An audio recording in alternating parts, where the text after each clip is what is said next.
Today we're going to talk about prokaryotic and eukaryotic cells and the difference between the two.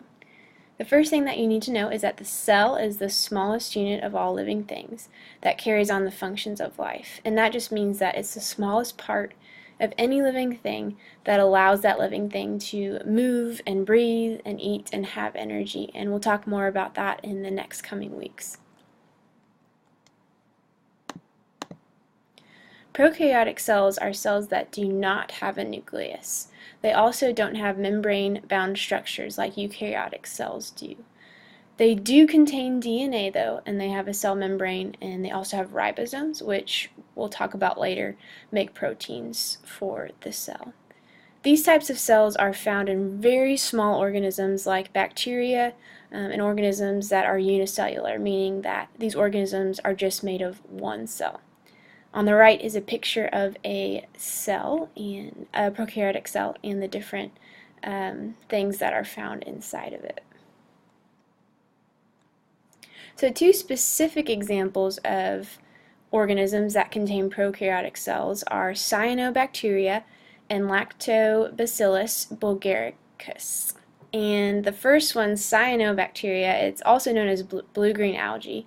And these type of bacteria live in water, and they produce a lot of oxygen that we breathe. And the other bacteria, Lactobacillus bulgaricus, hard to say, helps turn milk into cheese, yogurt, and other dairy products. So that's another bacteria that is good and also really important in the foods that we eat. Eukaryotic cells do contain a nucleus, and they also contain a lot of membrane-bound organelles as shown here, like the mitochondrion and the endoplasmic reticulum, which I'm sure you've heard about. These cells also contain DNA, and they are found in organisms that are multicellular or have more than one cell. And these multicellular organisms are like plants, fungi, protists, and animals. We humans are multicellular, and we contain eukaryotic cells.